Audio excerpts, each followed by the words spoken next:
Il y a étude et fréquentation des sages. Et en fait, c'est vrai que le sujet que j'ai commencé à aborder la semaine dernière, je vous rappelle, c'était la rancune. C'était le fait d'être particulièrement, on va dire, pointilleux sur différents sujets qui nous froissent et notre sensibilité, notre hypersensibilité des fois. La notion de mechila, du pardon, la notion de tout cela, ce sont des sujets qui sont, on va dire, qui exigent un certain nombre d'éclaircissements et en particulier des exemples concrets. Des exemples concrets pour pouvoir bien comprendre comment est-ce qu'on gère ces situations-là. Donc, ce cours d'aujourd'hui, je préviens tout de suite, ce sera plus un cours de chimouche qu'un cours de limoud. C'est quoi un cours de chimouche? Ça veut dire on va regarder à fonction, on va raconter des histoires, donc des faits concrets qui se sont passés, comment des situations, et comment des rabbinim ont donné leurs conseils, etc. Et comment ils ont réagi dans telle ou telle situation, ce qui va nous donner plus d'éclaircissement sur le sujet. D'accord?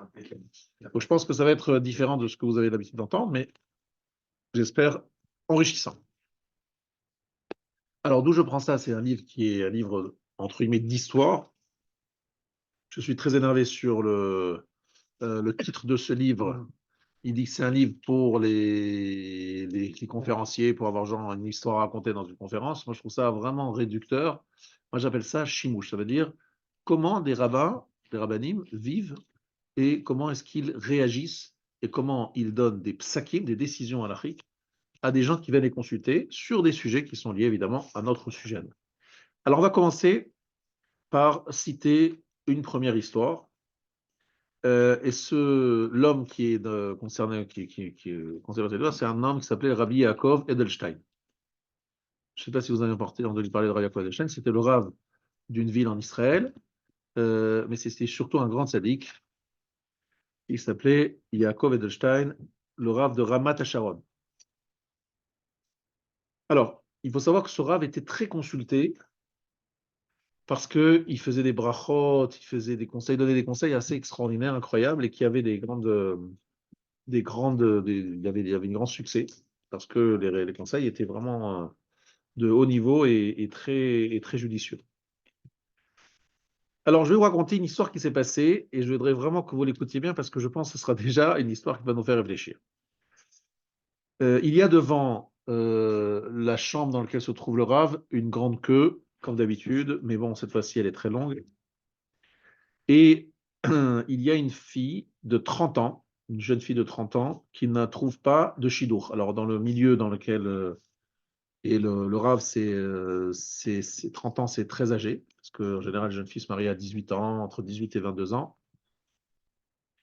Et là, elle va demander au Rav, avec un cœur brisé, elle dit, j'ai fait plein de shidduchim, ça fait 10 ans que je rencontre des garçons, ça ne marche pas du tout, je ne trouve pas l'âme sœur. Que le Rav me donne une bracha ou un conseil. Et là, le Rav il lui dit, est-ce qu'il est possible que pendant la période des rencontres que tu as faites avec des garçons, ça s'est terminé des fois en queue de poisson. C'est-à-dire, est-ce que tu n'as pas manqué de respect, tu n'as pas froissé une des personnes que tu as rencontrées pendant cette période? Et donc, il a été blessé. Et sache que souvent, lorsqu'il y a des blocages au niveau du mariage, c'est lié à des blessures, des gens qui sont blessés, qui nous en veulent. Et ça bloque les On choses. parle du Shidour ou d'autres personnes Elle en n'arrive pas général? à se marier parce que sans doute une personne lui en veut. Et Ah, si elle obtient le pardon de cette personne, ça va d'accord. débloquer l'histoire. Mais pas le Shidour pas le Shidour en lui-même. Une autre Non, personne. c'est en fait, elle avait rencontré un garçon avec qui elle n'a pas fait suite, elle n'a pas donné suite.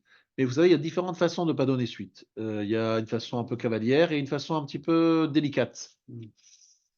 Alors, il lui dit, est-ce que tu peux te rappeler si une fois ça s'est mal terminé? Voilà ce qu'il lui pose la question qu'il pose à cette jeune fille. Et cette jeune fille lui répond, vous savez, ça fait 10 ans que je rencontre des garçons et j'en rencontre très souvent. Ça va être très difficile pour moi de me rappeler de chacun. C'est compliqué. Il dit, mais fais un effort parce que ça vaut la peine. Je pense que c'est surtout un problème de Akpada et des gens qui t'en veulent et ça bloque.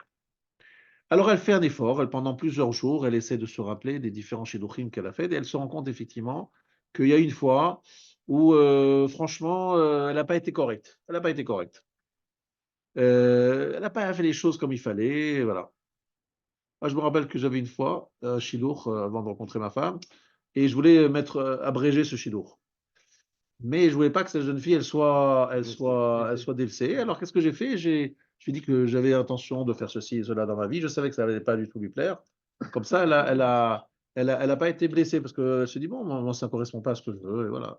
Même si ce n'était pas vraiment ce que j'avais envie de faire. Mais au moins, on a le droit pour le shalom, pour le droit de mentir, dire des choses. Bon, je dis, ouais, bon, je vais m'installer au fin fond de la France, dans un endroit perdu. J'ai envie je vais ramener des gens à la Torah. J'adore. Open ball. Non, mais je savais que ce ne serait pas du tout son style. Elle voulait habiter à Bnei Brak, à côté de Jean-Raphaël Kadeski. Donc voilà. D'ailleurs, elle s'est mariée, elle est très proche, j'étais proche, une amie très proche de Jean-Raphaël Kadeski. Mais bon, bref, Kitsour, elle a dit non et ça s'est terminé sans qu'il y ait la moindre ressenti. Et donc, là, dans ce cas-là, ça s'est mal terminé. Alors, qu'est-ce qu'elle fait, cette fille? Elle prend des renseignements pour savoir qu'est-ce qui est devenu son chidour ou qui mal terminé. Bon, il s'est marié, ce garçon. Il a plusieurs enfants. Malheureusement, il est niftar. Il est niftar très jeune. Il a eu une maladie ou un accident, je ne sais pas exactement. Ce même chidour, il s'est marié, il a eu des enfants, mais il est mort très jeune. Et il est enterré à Tzfat. Il est enterré à Tzfat. Alors, elle va voir le Rav. Elle lui dit voilà ce qui s'est passé. Et le Rav lui dit va près de sa tombe et demande pardon. Devant 10 personnes. Non, il ne lui a pas demandé devant 10 personnes. Donc, elle est à Tzfat. Elle a demandé pardon. Et vous avez compris que juste après, dans le mois, elle a trouvé un chidour. Les choses sont développées. Elle s'est blessée. Elle s'est fiancée, excusez-moi. Donc, elle s'est fiancée. Donc, en fait, pour vous dire que des fois, il y a des choses qui sont bloquées dans nos vies, on ne sait pas pourquoi. Il faut faire ce genre Pourquoi j'en parle maintenant? Parce que j'ai commencé à dire la dernière fois que la notion de Akpada, est-ce que les gens nous en veulent, c'est pas évident, c'est pas un sujet qui doit être pour nous léger. Maintenant, des fois, ils nous en veulent pour rien, pour des raisons qui ne sont pas justifiées. Mais là, il s'agissait d'une fin de chidour, d'une fin de rencontre qui était mal gérée, mal faite, donc il y avait une faute. Mais si, effectivement, il y a des gens qui nous en veulent pour rien, quoi, pour des raisons injustifiées. C'est grave, c'est que même les morts nous en veulent, quoi. Enfin, alors, en tout cas, non. Alors voilà. Très bon point. Non, très bon point. Attends, voilà. Est-ce que les morts nous en veulent? Alors en fait, il faut que tu saches quelque chose. Ou alors ils ont laissé avant de mourir. Voilà, comme avant de mourir, il en voulait pour des bonnes raisons. Il a créé une sorte d'accusateur. Et il faut que s'en débarrasser. Effectivement, on a déjà la chance de pouvoir aller demander Metrila. Voilà. Et maintenant, vous savez que. Pour rien. Il faut savoir, pour rien. Peut-être ne revient pas. Alors, si c'est pour rien, je ne pense pas que c'est un problème, Bachamaï. Parce que si vraiment c'est ça pour rien, je ne pense pas que là-bas c'est noté comme étant un faux de ta part. C'est que si tu as fait ce qu'il fallait et que la personne, elle se réagit bizarrement, ce n'est pas ton problème. Maintenant, je voudrais vous donner une autre histoire qui est liée à Purim. Purim, vraiment, on dira bientôt Purim. Je sais que pas moi, j'ai vécu ce jour-là, c'était le deuxième jour de Purim, donc c'était le Purim de Jérusalem. Et c'était le jour de l'enterrement du Rav Moshe Feinstein. Zerat Tzadik Livracha. Toute la ville de Jérusalem était bloquée. Donc on a fait un enterrement le jour de Purim. C'est vrai que c'est pas très purimesque un enterrement, d'autant plus qu'il y avait tous les Gdolé Israël, il y avait tout le monde. Il y avait des centaines de milliers de personnes qui accompagnaient le Rav et on a traversé Rochov Yafo jusqu'à Givat Shaul. Pour vous dire que c'est un long chemin. Ça a vraiment, on va dire, un peu gâché l'ambiance de Purim, on est d'accord. Bon. Alors, écoutez bien cette histoire. Il y a un monsieur qui a très mal à la tête. Il va voir plusieurs médecins. Il ne trouve rien. Il va voir le Rav Chaim Greineman, un élève du Chazon Ish. Il lui dit on va faire le Gora Lagra. Gora Lagra, c'est-à-dire qu'on va se tirer au sort. Et ce tirage au sort se fait en ouvrant une Bible, une Tanakh. Et c'est très compliqué. Je vous donne très vite, mais quand même, je ne connais pas toutes les conditions.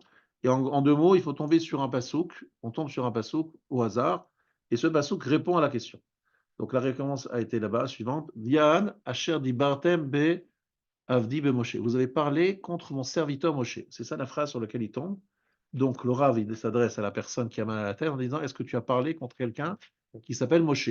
Après beaucoup de recherches, parce que Baruch Hashem, c'est un monsieur qui faisait attention à ce qu'il disait, il se rend compte qu'il a plusieurs fois encrumé, accusé, dit Rav Moshe Feinstein nous a abîmé, gâché pour lui. On a dû l'enterrer ce jour-là. Plusieurs fois, il répète, il nous a gâché pour lui, il nous a gâché pour lui. Je me rappelle, en fait, c'était un très spécial parce que le cercueil de Rav Moshe Feinstein était donc transporté en avion depuis New York. Et je me rappelle qu'il y a eu des intempéries. Et l'avion a dû rebrousser chemin, puis après repartir. Et finalement, ça s'est fait à Purim. Normalement, ça aurait dû se faire avant Purim ou la veille. Mais non, ça s'est fait à Purim. Hachem, il voulait. Et je rappellerai toujours le Rav Shach qui a dit devant le corps du Rav Moshe Feinstein, il a dit sans doute, parce que les Ashkenazim s'habillent en habit de Shabbat à Purim, on voulait qu'on vienne à un enterrement avec des habits de Shabbat, parce que dans le ciel, c'est une grande fête de recevoir la Neshama d'un tzaddik pareil, d'un Talmid Chacham pareil. Donc, ça, je me rappellerai cette phrase toujours. Et effectivement, donc j'étais présent, mais ce monsieur qui a fait cette phrase malheureuse est allé sur le conseil du Rav, demander, alors là avec un minyan, près de la tombe du Rav, en demandant Mechila pour avoir dit vous avez cagé Purim, il a cagé Purim, et son mal de tête a disparu. Même si le Rav Moshe Feinstein n'a jamais été en contact avec cette personne. Et là, alors là, ça qui était intéressant. Par rapport je me suis pensé à ça parce que voilà, le Rav Moshe Feinstein, d'abord, il était déjà mort. Ouais. Lorsqu'il a dit ça, il n'a jamais entendu cette phrase, etc. Donc c'est plutôt la faute de ce monsieur. C'est lui qui a fauté, mais il a dit du mal d'un homme qui n'était pas encore enterré. Hein, d'accord. Mais même si quelqu'un est enterré, il y a une interdiction de dire du mal de lui, même si quelqu'un est déjà enterré depuis longtemps, même depuis des années. Ah, j'étais persuadé que c'était seulement des vivants. Voilà. Alors tu verras que alors, voilà, la Shulchan Aruch dit Takanat Hageonim, ils ont mis un chérem sur ceux qui disent du mal sur les morts. Donc c'est vrai que j'entends ce que tu dis, mais c'est une takana plus tardive, effectivement. C'est ça? Voilà, souvent, non, Rabat Dojim, c'est que des gens ils disent toujours du bien avec des gens qui ne sont plus là. Mais là, je dis qu'il y a quelqu'un qui dit du mal sur quelqu'un qui n'est plus là, il doit demander, on n'a pas le droit, on n'a pas le droit. C'est assourd de dire du mal des gens qui ne sont plus là. Il faut aller sur le Kéver demander pardon. Pardon? Oui, il faudra aller sur le Kéver demander pardon. Exactement. Il n'avait plus la racine. C'est donc il a dit il a demandé pardon au Maharal de Prague en présence de beaucoup de rabbinim européens parce qu'il avait critiqué sa façon de présenter certains commentaires et donc il avait demandé Mechila, je me rappelle, il les a dit ça plusieurs fois. Parce qu'en fait le Maharal des fois est très long dans son commentaire, donc il est sur la tombe du Maharal pour lui demander Mechila, il a dit ça. Donc ça c'est une première histoire qui je pense déjà on va dire, qui est intéressante à analyser. Mais là, je vous raconterai une autre histoire qui va vraiment, je pense, un peu vous perturber. Alors, écoutez bien cette histoire, elle est incroyable, inimaginable. Mais bon, on va bien la raconter et je vais être un peu long, mais cette histoire, elle vaut la peine d'être enregistrée. Pour vous dire à quel point c'est grave de faire du mal à quelqu'un et vous allez voir dans quelles conditions. Donc, c'est une nuit où notre héros de notre histoire, il rêve. Et il rêve de ses parents, son père et sa mère qui lui apparaissent en rêve. Et il voit aussi sa grand-mère. Et il voit aussi d'autres membres de la famille qui sont déjà niftarim. Bon. Il voit leur visage très lumineux.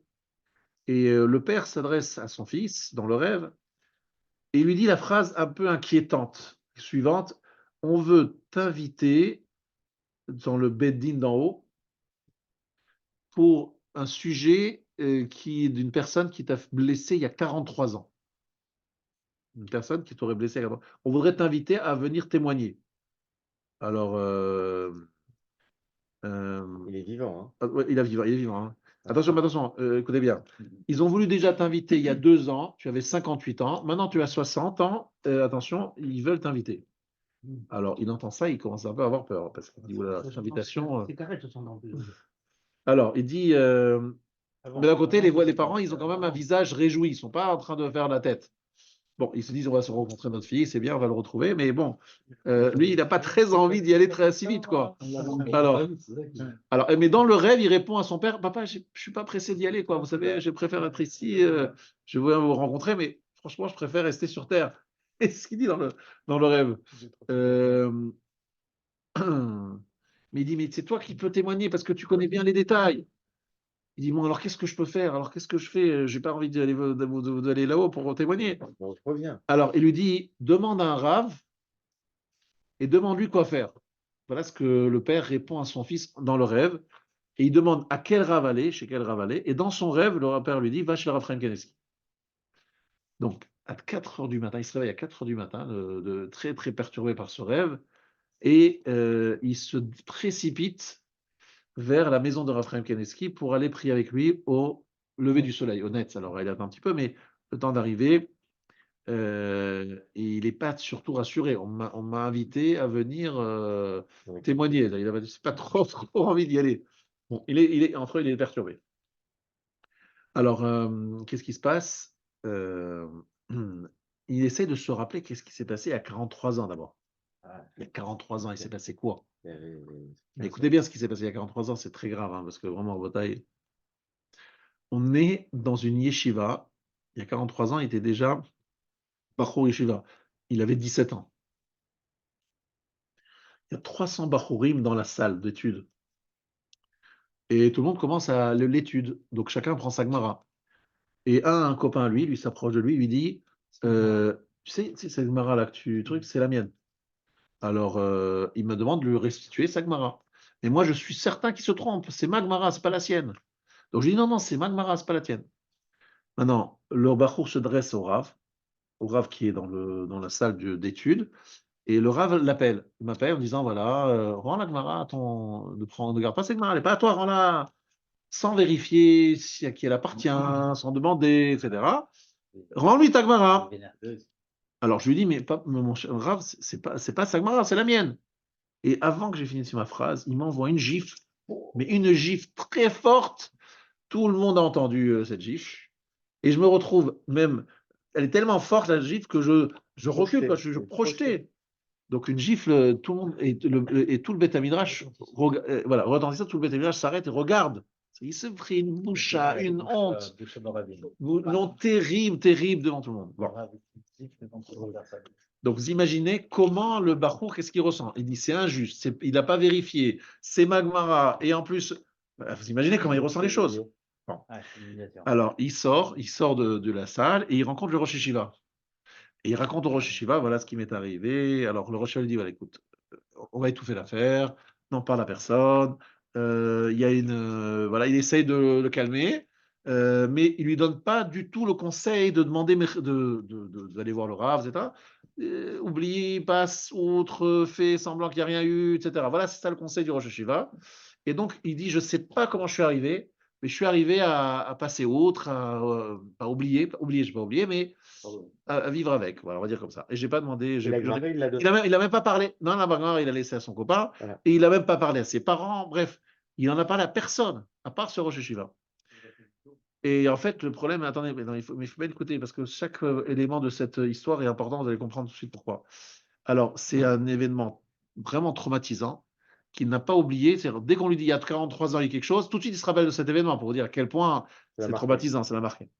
Maintenant, le problème, c'est que cette nuit-là, on est vendredi soir, donc l'histoire, c'est qu'il vient d'avoir ses parents qui lui disent on va te demander les détails de ce qui t'est arrivé il y a 43 ans. Alors, d'abord, rappelez-vous que c'est important déjà de noter que dans le ciel, il n'y a pas prescription. Hein. On ne dit pas bon, ça fait 43 ans, il y a longtemps. Ça explique que ça existe dans les tribunaux de chair et des hommes de chair et de sang. Là-bas, Bachamaïm, on n'oublie rien. Rien n'est oublié. Bon. Alors, donc, il faut savoir que ce monsieur, ce jeune garçon, est retourné à sa yeshiva un petit peu pour voir ce qui se passait dans cette yeshiva. Et là, il va voir ce Rav qui lui a envoyé cette gifle. Il n'est pas mort. Il n'est pas mort. Et le Rav, il a 87 ans. Et les membres de sa famille lui disent ne rentre pas, il n'est pas bien. Alors il dit mais qu'est-ce qui se passe? Qu'est-ce qu'il a? Alors attention, écoutez bien ce qui se passe. Il dit on ne sait pas ce qui s'est passé. Ça fait quelques mois, voire 2 ans, je crois même, qu'il est tout d'un coup, il a un tic, un truc qui lui prend dans sa tête. Il tourne la tête à droite et à gauche. Comme si on lui donnait une gifle à droite, puis après une gifle à gauche. Il fait comme ça. On est allé voir, voilà, ça comme ça. Il bouge la tête à droite, à gauche, comme si on lui donnait une gifle. Et les médecins n'arrivent pas à trouver l'origine de ce mal. Ils ne comprennent pas, de ce mouvement. Et évidemment, ça le perturbe énormément, ça lui fait très mal, il a des fortes douleurs liées à ce mouvement perpétuel.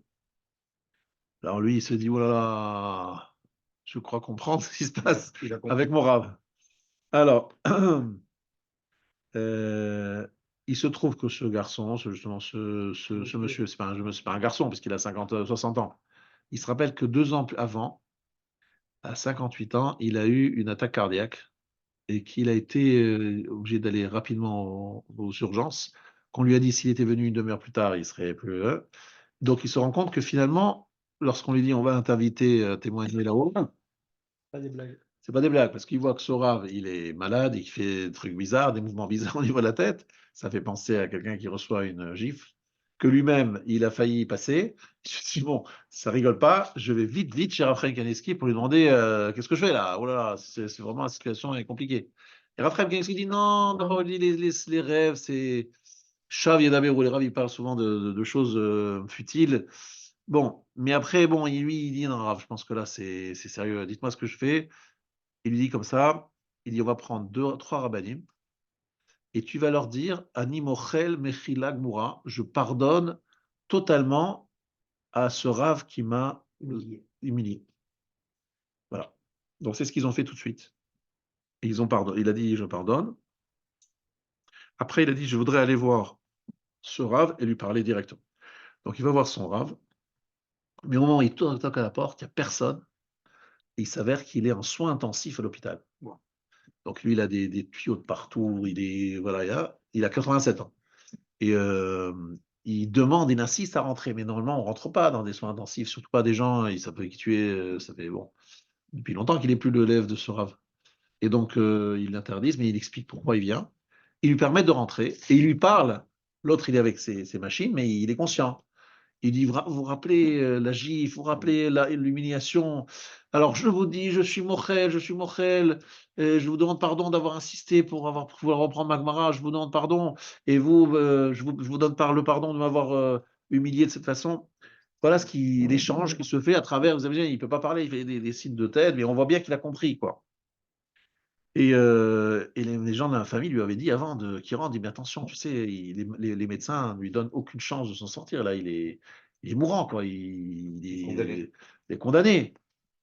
Bon, après cet échange, il retourne chez lui, il reçoit un coup de fil, il dit, mais qu'est-ce qui s'est passé? Depuis que tu es parti, il va mieux. Et 2 jours plus tard, il est à la maison. 2 jours plus tard, il est à la maison. Il va retourner le voir, il va le revoir encore une fois, et ils échangent, ils disent, mais qu'est-ce qui s'est passé ici? Et en fait, vous avez bien compris, ça vous devez savoir, c'est quelque chose que nous tous, on doit savoir, pas vous ni moi, tout le monde doit savoir. Lorsqu'on applique, on fait quelque chose.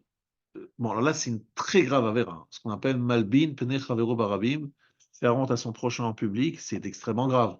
En plus, un homme de chinour qui est censé éduquer, qui fait quelque chose d'injuste, qui ne vérifie pas ce que chacun dit, etc., qui tout de suite il juge et il juge en personne, en plus il donne une gifle, etc., c'est très très grave, on est d'accord, c'est pas une petite faute, etc. Mais 43 ans plus tard, il a payé. Mais je vous dis quelque chose que vous devez retenir, c'est un signe que c'est un tzaddik. Parce que Hachem, en général, les gens qui ne sont pas des tzaddikim, il ne leur envoie pas des messages aussi évidents et il l'aide à avoir la mechila, etc. Non, les gens, ils meurent tranquillement dans leur lit. Et c'est arrivé là-haut qu'on leur sort les dossiers. Et là, c'est beaucoup plus lourd à payer. Et donc, l'idée de cette histoire, c'est de raconter combien, on va dire, le din Shamaim, il est précis et comment rien n'est oublié, même si on a l'impression que voilà, ça fait des années. Bon. Arabe, j'ai quand même une question. Cette histoire, elle est quand même assez dérangeante, vous l'avez dit. C'est que la personne qui est blessée, finalement, fait un effort pour aller Énorme. vers une personne qui l'a humiliée. Elle pouvait très bien la laisser souffrir. Non, mais c'est pas évident. La plupart des gens, moi j'ai eu des questions comme ça de suite à la semaine dernière, de dire pourquoi j'ai été blessé, pourquoi je vais faire un effort? À la rigueur, moi je souffre, j'ai souffert et j'ai même pardonné, je suis passé. Qu'est-ce que je vais aller me raviver la plaie? Qui paye? Voilà, exactement. J'ai rien perdu. Alors voilà, ça c'est la vraie question, Rabotai, une vraie question que je voulais aborder ce soir. Est-ce que l'attitude que décrit Michael, c'est-à-dire de se dire, moi j'étais blessé, c'est moi qu'on a frappé, c'est moi qu'on a blessé, c'est moi que je suis la victime, moi, je vais rien faire de spécial. Celui qui m'a blessé, il a qu'à se bouger, il a qu'à faire quelque chose, mais moi, j'en ai rien à faire. Et s'il ne demande pas rien, ben, qu'il paye et qu'il Non, souffre non, et qu'il brûle même en pas enfer. souhaiter de payer, mais qu'est-ce que je vais aller lui soulager? Je lui laisse au tribunal. Voilà, il sera géré là-haut. Voilà. Pourquoi je vais aller contre ma nature? Pourquoi je vais sortir de mon confort Voilà, voilà. j'ai trouvé mon équilibre avec Voilà, avec ma peine. exactement, exactement. Alors, c'est une très bonne question et la très bonne réponse que je vais te donner, c'est qu'en fait, on est en train ici de travailler nos midotes. C'est vrai qu'on travaille nos midotes, c'est pas facile ce sujet-là. Donc, je répète, on a expliqué la semaine dernière qu'effectivement, lorsque quelqu'un t'a blessé, tu n'as aucune obligation de lui pardonner. Mais on te dit, on te conseille fortement de le faire, D'ouvrir la porte. même si, alors d'abord, c'est pas une obligation parce qu'on considère que c'est un peu surhumain, c'est pas à la portée de tout le monde de vraiment être mochel. Des fois, on dit des mots, on est mochel, mais en fait, on ne l'est pas vraiment. Bah ouais. Mais on te dit, il vaut mieux que tu ne sois pas celui par lequel une personne est sanctionnée. Ça, c'est un point que je n'avais pas développé la semaine dernière. Ne pas être celui par lequel la malheur arrive. Parce qu'en fait, L'instrument de la c'est Ashgash dit voilà, viens témoigner, là, comme il a dit ce monsieur, viens témoigner comment ça s'est passé à 43 ans. Il va raconter exactement ce qui s'est passé. Le bonhomme, il va se prendre une sacrée raclée là-bas. Et c'est vrai que la nature humaine, c'est de se dire ah, je vais prendre ma vengeance, je vais le voir rôtir dans l'enfer, je vais recevoir. Sans aller dans cet Voilà. extrême. Non, non, mais ce que je veux dire, c'est que la nature humaine, c'est de vouloir la vengeance. J'ai besoin d'être vengé, j'ai été humilié. Est-ce que vraiment c'est trop facile? Il m'a fait tellement de mal, je ne vais pas lui donner le cadeau de lui dire Mochel, je suis Mochel. Ça, c'est une façon de voir les choses. Et non, il y a une autre façon de voir les choses, et ça, c'est très important que vous l'écoutiez. Le Messie Teshaïm Ramchal, il dit attention, attention, comprenons bien les choses. Nous, on n'a pas une vision pareille, on ne regarde pas le monde de la même façon. On a une autre vision des choses. On considère que tout ce que nous entendons et tout ce qui nous arrive, c'est d'abord Hachem qui nous l'envoie à travers une personne. Maintenant, la personne, elle a le libre arbitre et c'est vrai qu'il fait une très grave avéra. Mais est-ce que nous, on va gagner quelque chose en le voyant puni, sanctionné, écrasé, etc. Je ne parle pas de quelqu'un qui est dans la récidive systématique. Je ne parle pas de quelqu'un qui dit je vais faire, je vais refaire, je vais refaire. Je ne parle pas de ça. Je parle de quelqu'un qui l'a fait une fois et franchement, c'était grave, mais ce n'est pas quelqu'un qui a décidé d'avoir cette attitude régulièrement. Voilà. Est-ce que c'est intéressant pour nous? Est-ce que ça va nous apporter quelque chose de le voir bien? Non seulement ça va, mais nous, on va y gagner, c'est ça que je voudrais que vous compreniez. On a gagné en disant on est mochel, on passe outre, c'est pas grave, machin.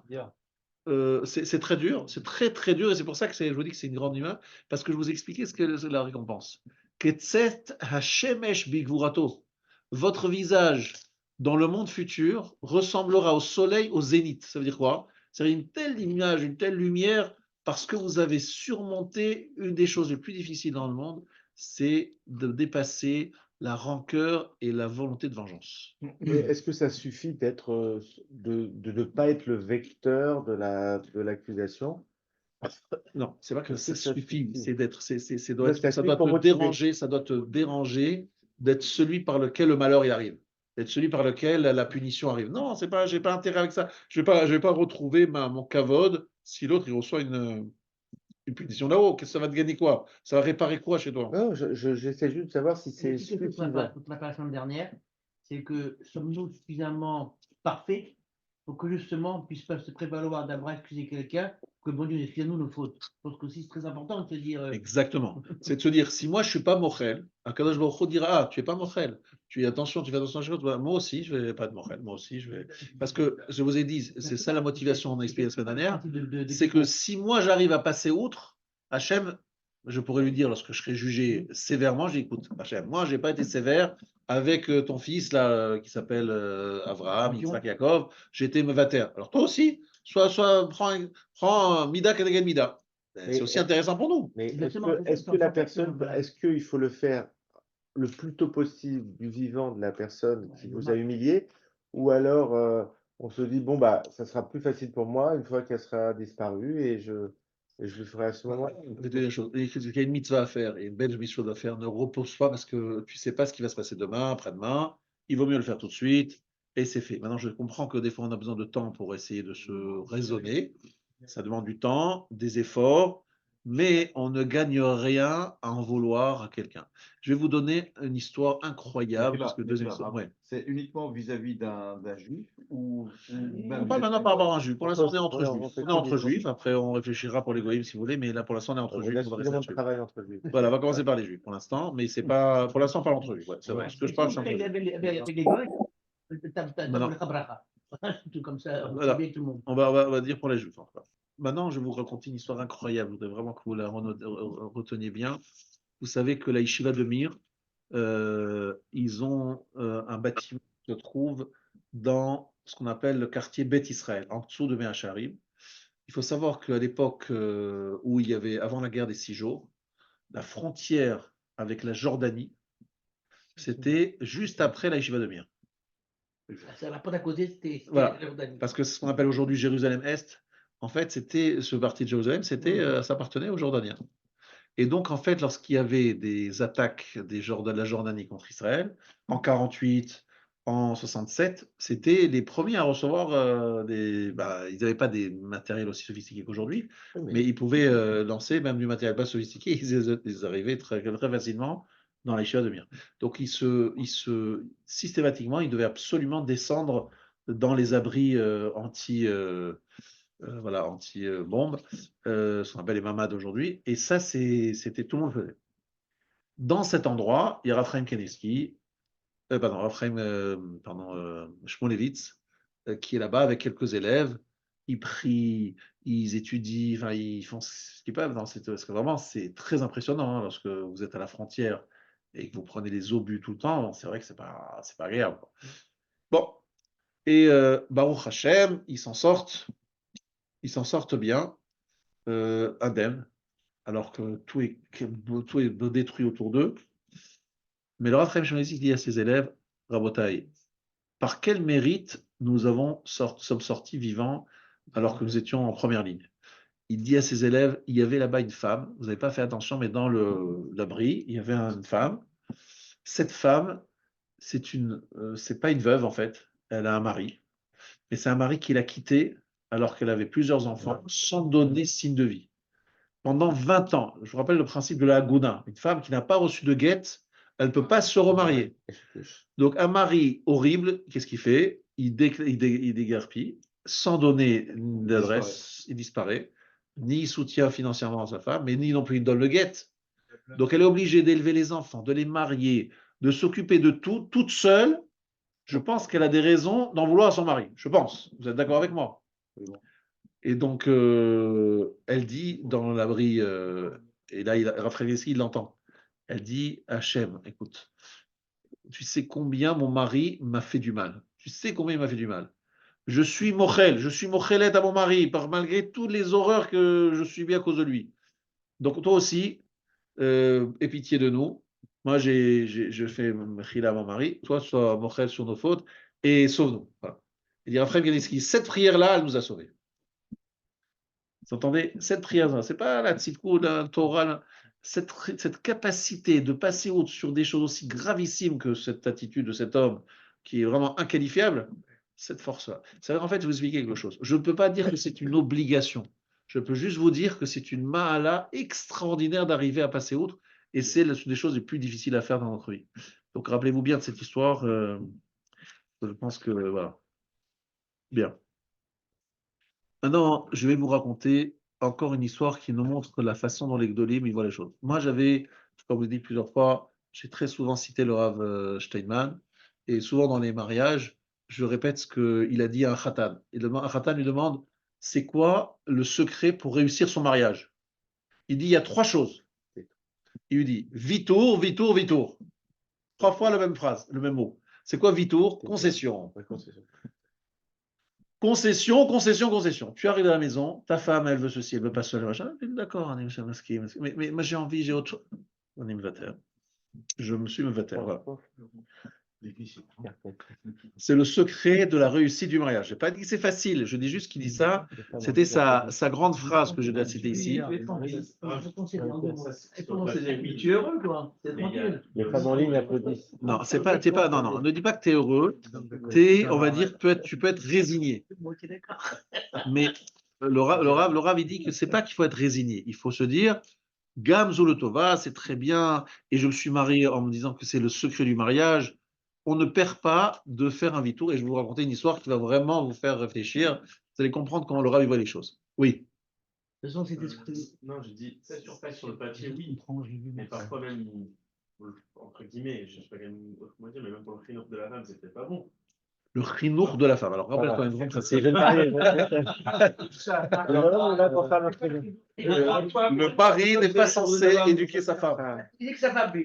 Donc c'est l'inverse, c'est vrai. Parfois, ça portait mutuellement dans un couple, non? Oui, mais c'est Alors, vas-y, comment ça se passe? Je parle pas Le mariage, parfois de dur ou de machin, mais parfois. Non, mais là, je vais expliquer. Écoute bien ce que je dis. En fait, ce que tu peux dire, c'est que tu peux discuter avec ta femme en disant, écoute ma chérie, tu m'as demandé ceci, tu me demandes cela. Franchement, si tu pouvais faire un effort, de comprendre, etc., tu peux dire comme ça. Maintenant, si elle te dit non, non, non, je veux pas. Tu lui expliques, tu as essayé une fois, tu as essayé deux fois. Elle t'a dit non. Qu'est-ce que tu fais dans ces cas-là? Tu rentres en guerre ou tu dis, tant pis, un innovateur, j'y tenais à ça, c'était important pour moi, mais bon, c'est pas grave. Moi, mon expérience est la suivante, c'est lorsque tu montres à ta femme que tu es yachar et que tu te contredis pas et que tu tiens vraiment aux choses, elle le fera d'elle-même, pas parce que tu lui demandes, mais parce qu'elle va un jour décider de le faire.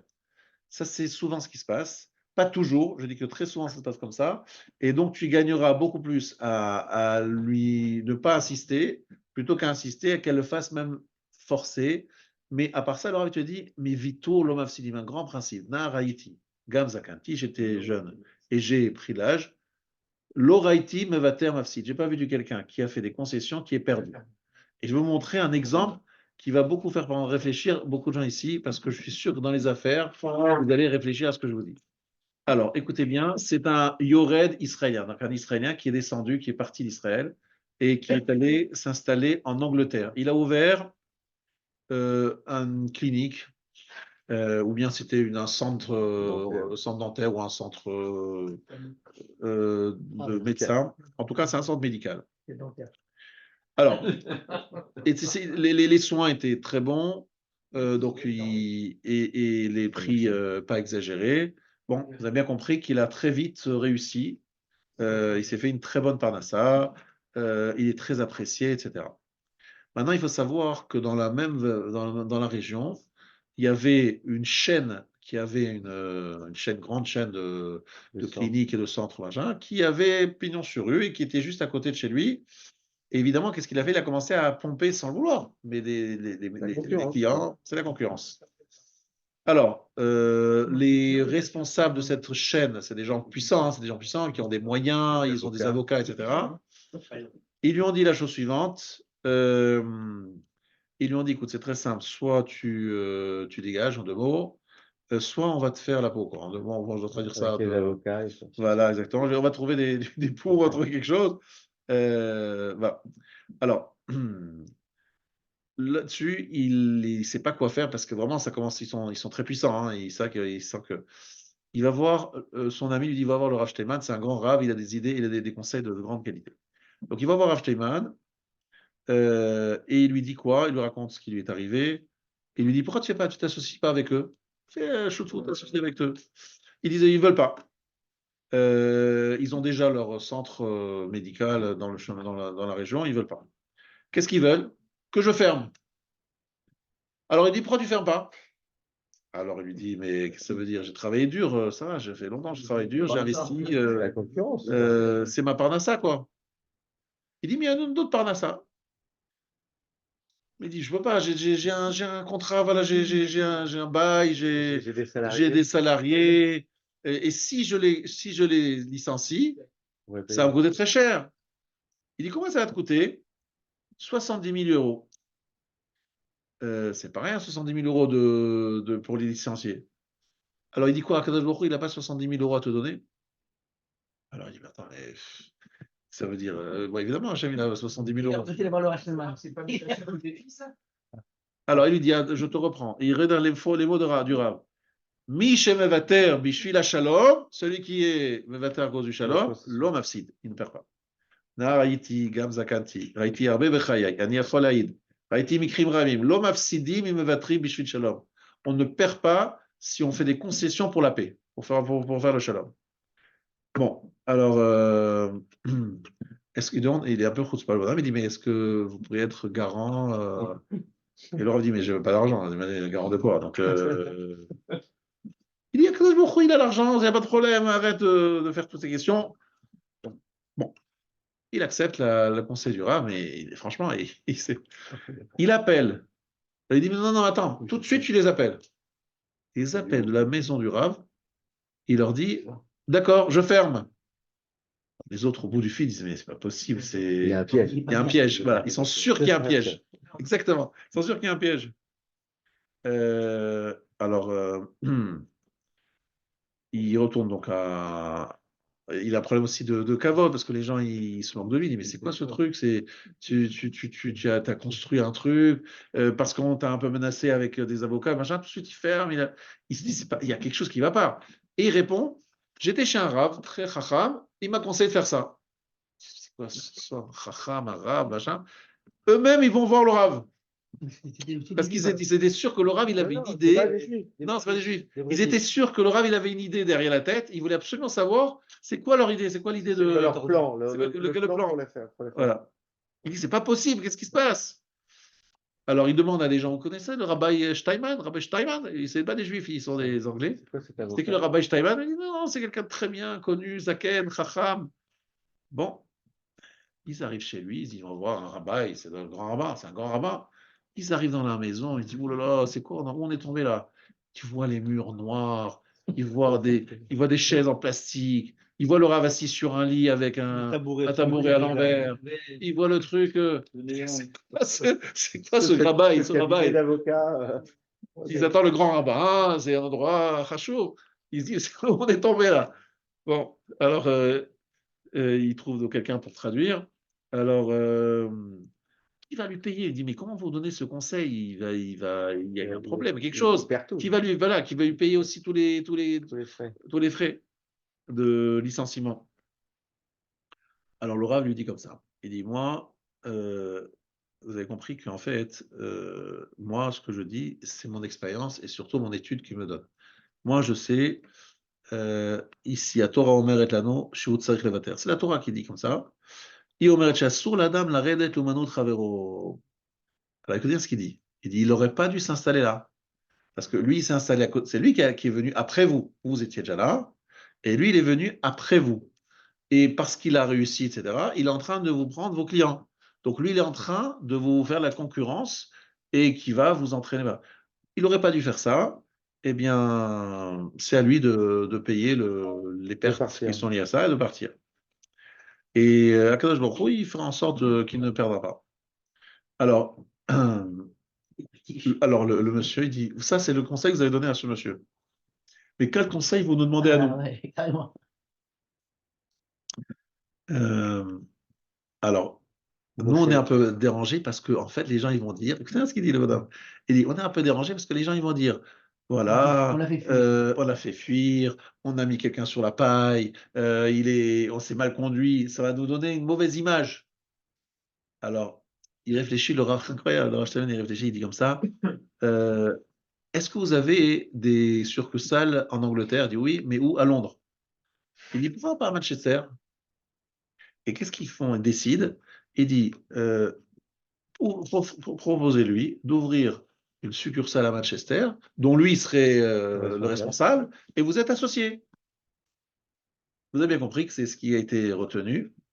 Et le bonhomme, avant de partir, c'est un goy, hein, il sort 3 000 € et il pose sur la table. Genre le frais de sa consultation. Il leur a dit, mais c'est quoi ça? Il pousse comme ça la chose. Il dit, c'est quoi ces 3 000 €? Mais c'est les frais de conseil. Il dit, mais vous avez rien compris, reprenez l'argent. Moi, je ne suis pas du tout un. C'est pas le minag ici, je ne prends jamais d'argent. Ça n'a aucun rapport. Moi, je n'ai jamais appris, je n'ai pas fait des études pour donner des conseils. J'étudie la Torah, et en donnant l'étude de la Torah, ça me donne des fois des bonnes idées. Les gens me demandent conseil, mais je suis pas du tout, c'est pas mon métier, c'est pas mon truc. Et il a fermé évidemment son centre médical à Londres. Il a ouvert un autre à Manchester, en association, et ça a explosé de nouveau. plus, il a pu Et en étudier. plus, tranquille, il n'y avait pas les avocats et les problèmes, les tensions, etc. Et ouais. Moi, je pense que cette histoire, il faudrait l'encadrer, parce que malheureusement, je connais beaucoup de gens qui n'ont pas la chance d'avoir ce conseil du Rocheman, et qui s'entêtent, et qui passent des années dans les tribunaux, dans les trucs et machin. Peut-être qu'il y avait un autre moyen que de... Alors, c'est beaucoup dans les relations d'affaires, je vous dis franchement, problème d'ego. Non, je veux pas être celui qui accepte, qui baisse la tête. Je veux être celui qui a raison, machin. C'est beaucoup une question d'ego. C'est pas toujours une question d'argent, quand même. Le gouvernement israélien devrait faire la même chose. Quand même. Ouais, c'est la chose. Ça, on va pas.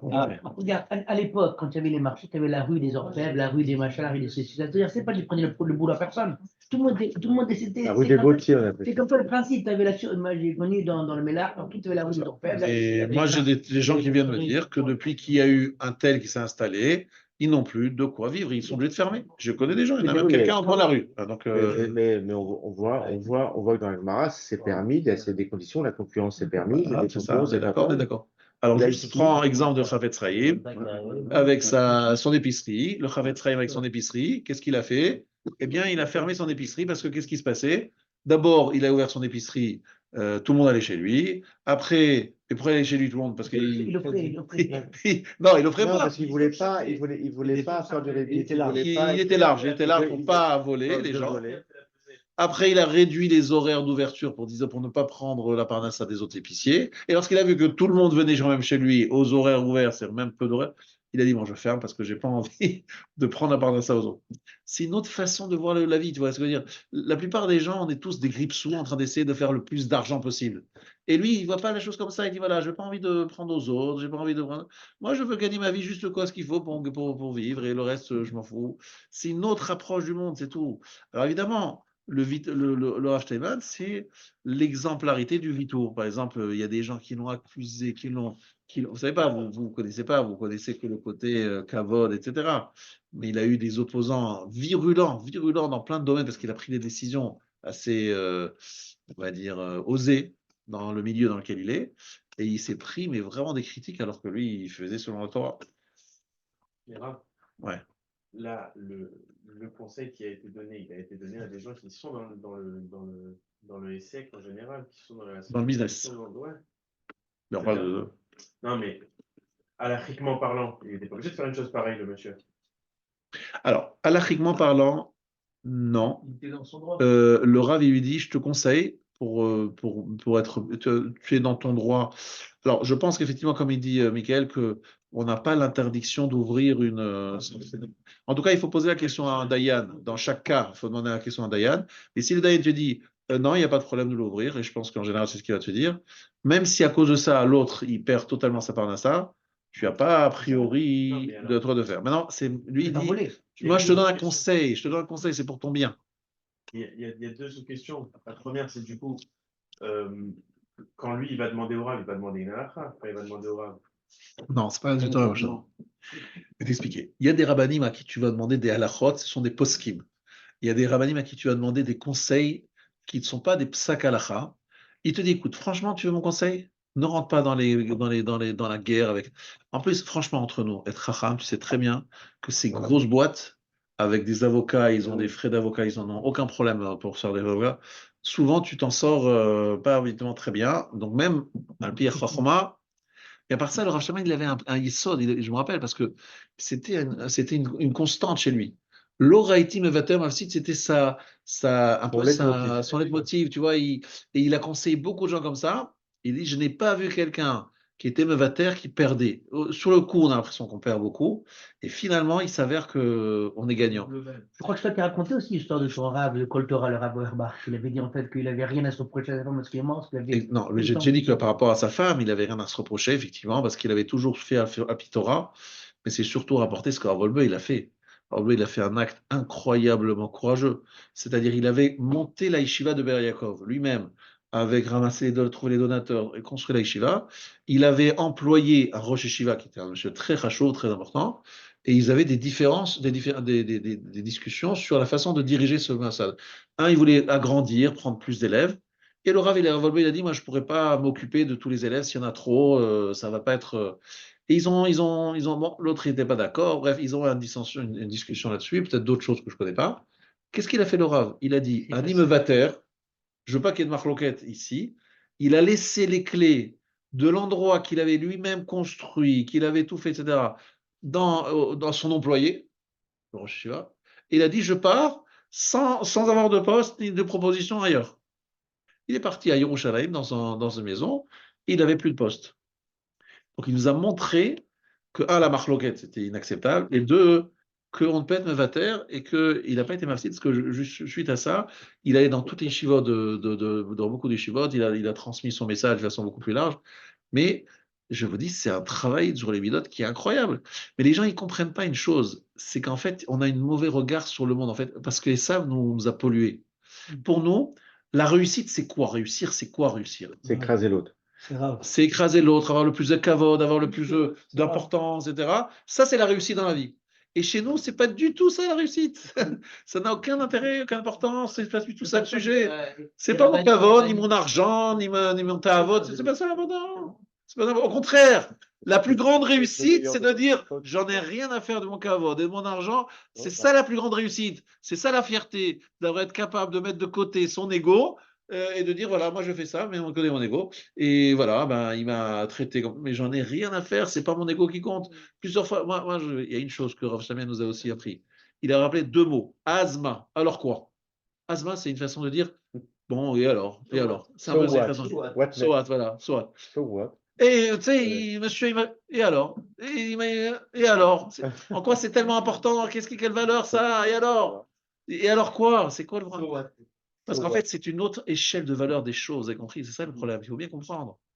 Moi, j'ai vu ça chez mes Mais rabbinim. combien de temps on peut accepter? On peut accepter une fois, deux fois, trois fois, dans différentes situations. Ah. De la même personne plusieurs fois. Mais quand c'est tout le monde qui fait ça, on se dit, bon, on peut accepter de sa femme, on peut accepter de sa famille. Et si tout le monde vous marche dessus.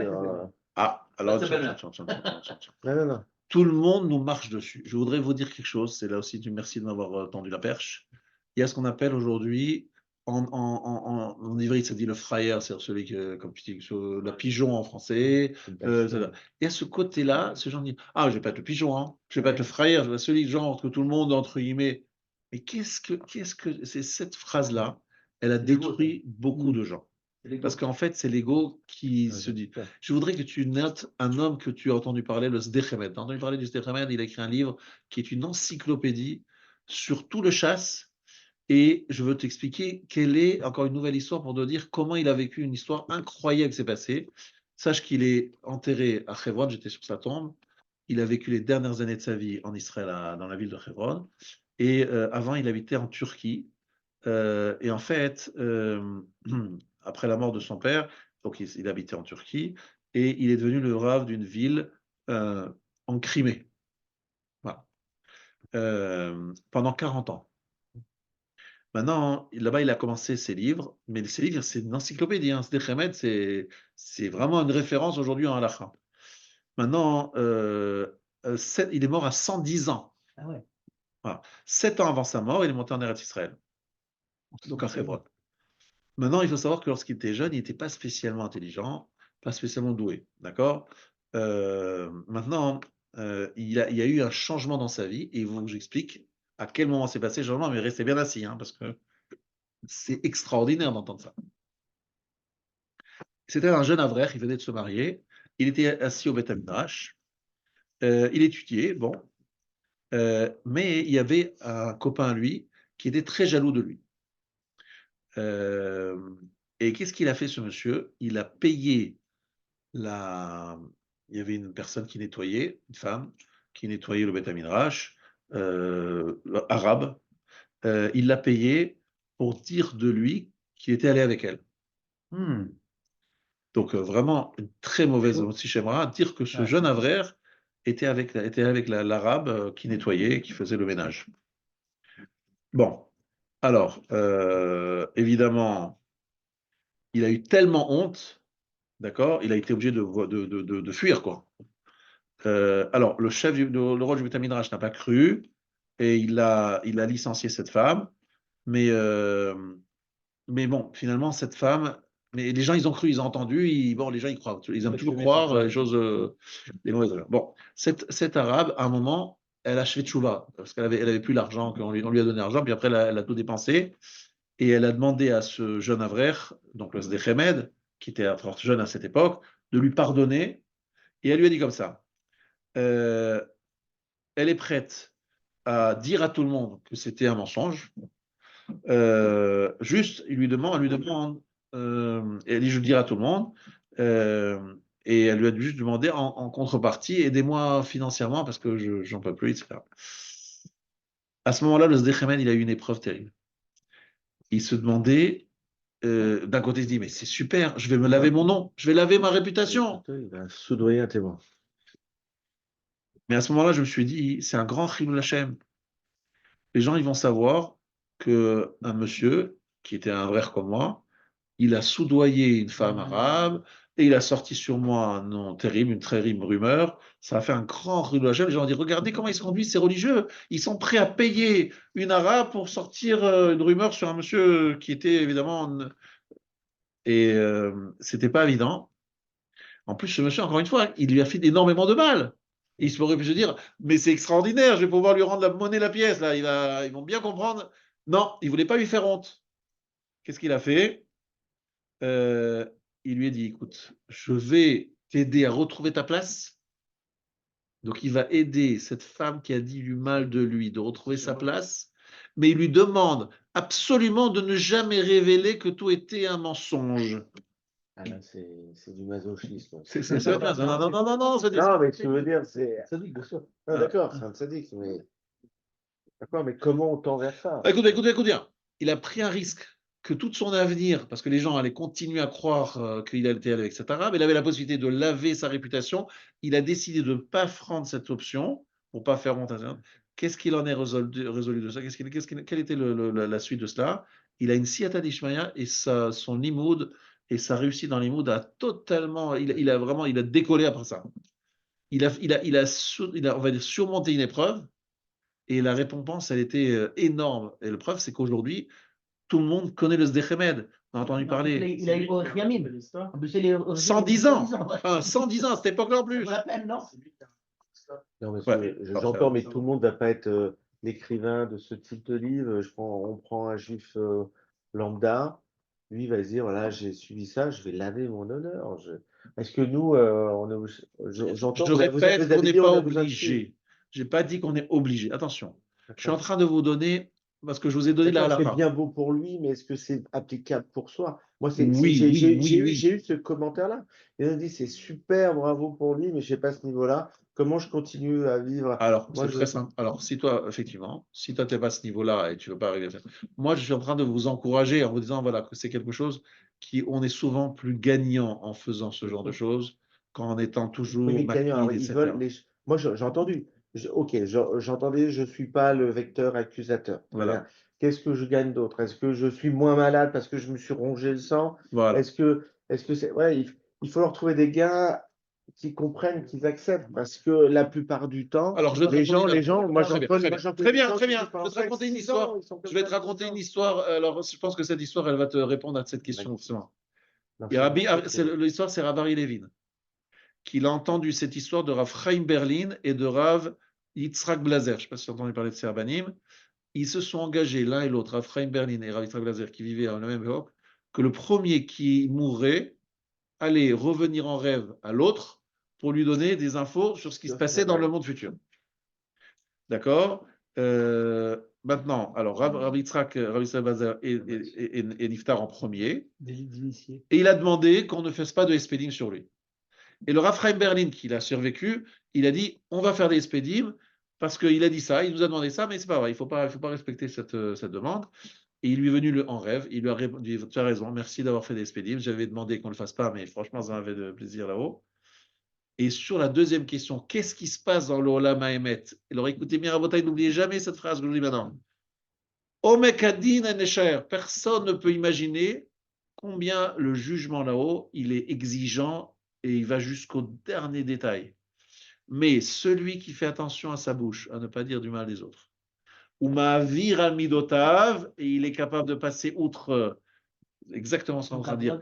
Il fait des concessions, il passe à autre kavod. Mochalim lo à la colle, on lui pardonne tout.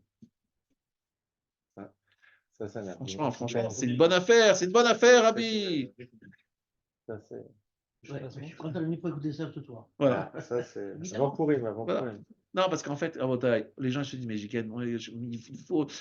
Mais tu gagneras beaucoup plus à laisser passer, tu gagnes beaucoup plus, c'est une bonne affaire. En plus, il y a 15 jours. En fait, tu vois, là, tu as Oui, non, mais je veux dire, il faut encore s'approprier, il faut encore appréhender Voilà, le jugement là-haut. En fait, je vais vous dire quelque chose là où je voulais arriver depuis le début du show.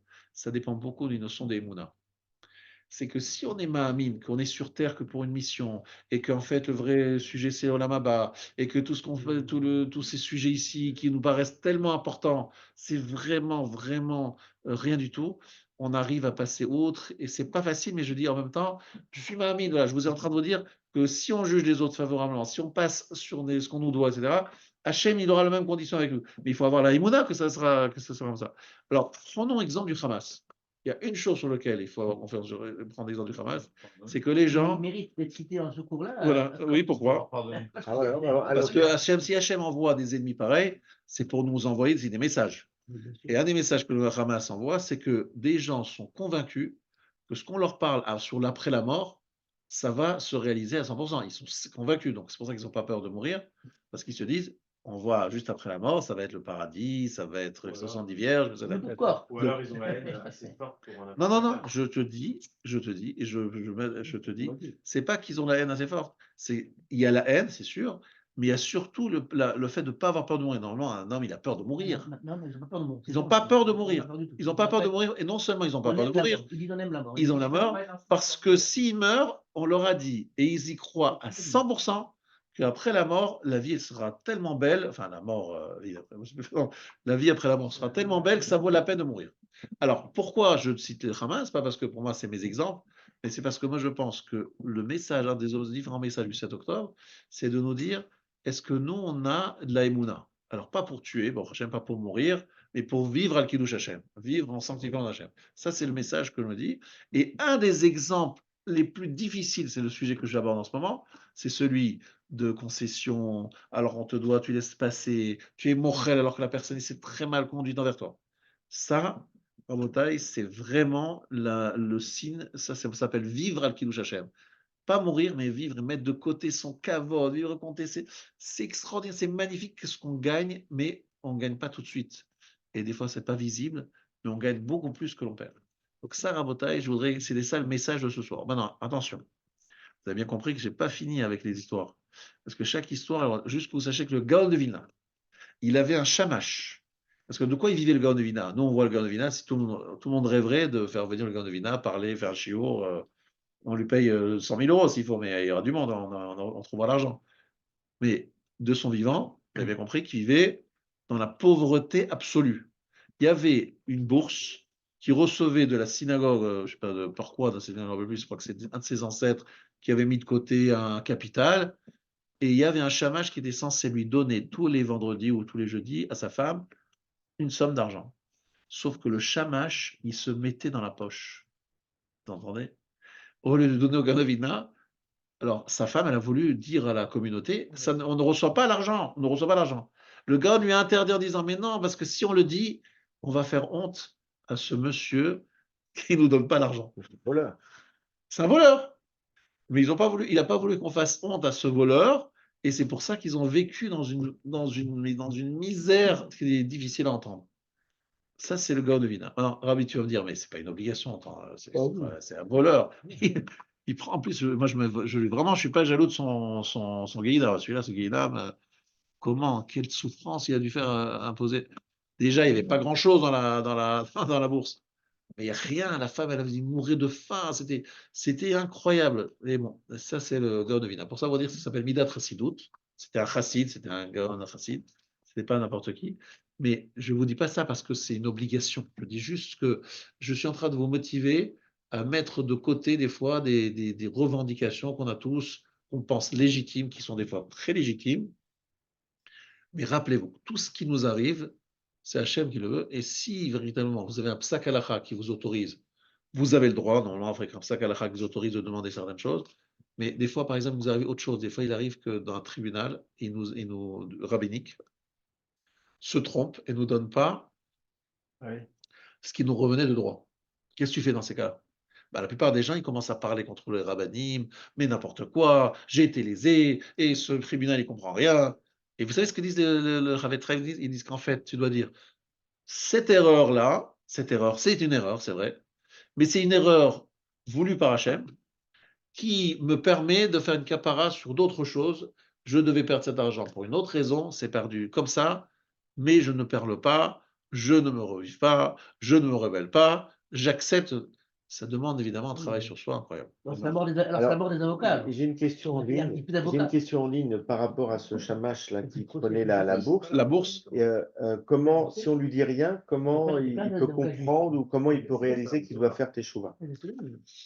alors, c'est à lui parler peut-être en privé, peut-être à lui parler en privé, mais en tout cas, elle voulait pas, il a interdit à sa femme d'aller le raconter à la communauté, parce que là, la communauté allait savoir que celui-là est un voleur. Alors oui, c'est un problème de la shonara, mais c'est sûr. Alors, encore une fois, c'est Midat Chassidou du Gaon, hein, je ne sais pas si c'est une interdiction, mais en tout cas, à partir du moment où Laura vous a donné l'autorisation, maintenant, sachez une phrase qui va résumer beaucoup de choses. Quand est-ce que le Mashiach va venir? C'est une question que tout le monde se pose. Est-ce que vous voulez écouter la réponse de Hacheman? Il dit le jour où il n'y aura pas la queue devant les tribunaux rabbiniques. Voilà. Le jour où il n'y aura pas la queue devant les tribunaux rabbiniques. Milevater, lo mafsidim. De faire des concessions, on ne perd rien. Et j'en ai encore un d'autre. Hein, pardon? Il y a encore un peu de temps? Sinon, il y aura encore la semaine prochaine avant pour J'étais en train de repenser quelque chose dans le premier exemple que tu donnais à Rabbi Ariel. C'est que pourquoi il a fallu attendre 43 ans si on se dit, pour que les parviennent en rêve pour dire. C'est une très bonne question. Pourquoi est-ce que Beddin Shelmala, il a attendu 43 ans pour faire payer à ce monsieur ce qu'il méritait amplement, c'est-à-dire une vraie. Moi, je pense la chose suivante, c'est que cet homme, il avait des strouillottes et surtout, il a grandi dans la spiritualité, à tel point que le Beddin lui a donné d'en haut, lui a donné la chance, et c'est une chance, hein, de pouvoir faire capara d'une très grave faute. Parce que s'il était arrivé là-haut, moi je pense qu'il c'est un monsieur qui avait quand même beaucoup de qualités. Et Hachem a permis, d'une façon incroyable, révélation, c'est une révélation, c'est un rêve, revenir en rêve. Et il a dit, puisque tu t'es élevé à ce niveau-là, eh bien je te donne l'info. Attention à toi, il faut que tu demandes Mechila, tu obtiens la Mechila. Donc c'est un mérite qu'Hachem. Alors pourquoi Hachem ne répond pas tout de suite? Parce qu'en fait, si chaque fois qu'on faisait une Avera, Akadosh Baruch Hu nous envoyait directement, on ne ferait plus d'Averot parce qu'il n'y a plus de libre arbitre. Le libre arbitre, c'est justement des fois, c'est de différer les sanctions. Et à part ça, il y a des sanctions qu'on reçoit là-haut, lorsqu'on n'est pas méritant, on a l'impression que tout va bien, que tout est parfait. Et c'est là-haut qu'on paye. Il y a l'histoire avec le Sian Fouti, qui était le Rosh Hashiva aussi, qui lui-même n'a pas. Parce que moi, ce que tu m'as dit, jamais je l'oublierai, lorsque quelqu'un t'a fait souffrir, tu lui dis, je te demande de me demander pardon parce que ça va t'aider à toi et à moi. Exactement. Mais il faut savoir le faire d'une façon très délicate. Il ne faut pas raviver la plaie. C'est souvent ça, des fois, qui gêne. On dit, je ne veux pas, moi, revivre la plaie, raviver la plaie, et puis à la rigueur, il fait sa vie, moi, je fais ma vie. Ok, je lui dis bonjour, je dis au revoir. Mais voilà, je développe rien. Voilà. Et puis, je dis, voilà, je me trouve une position d'équilibre sans être agressif. Et c'est souvent ça. Hein, Comme le dit Rav Gué, il faut atteindre une certaine maturité d'esprit pour pouvoir arriver à cela. Oui, il y avait une question aussi qui était 43 ans. Non, mais il y a une question aussi qui est arrivée, c'est que souvent, on est dans un différent, donc le froid s'installe, une paix froide qui est là, bonjour, au revoir, donc finalement, tout le potentiel qu'il pourrait y avoir de la relation, des fois peut-être même difficile parce que les acromes, les caractères ne s'accrochent pas, mais si on arrive des fois à dépasser, il y a eu des histoires où les gens sont séparés pendant des années et ils ont gâché un potentiel que s'ils avaient réinvesti, voilà, parce que des fois, les gens, ils attendent qu'ils voudraient redonner et c'est bloqué, et voilà. Et savoir réactiver ça. Exactement. Allah Khadak.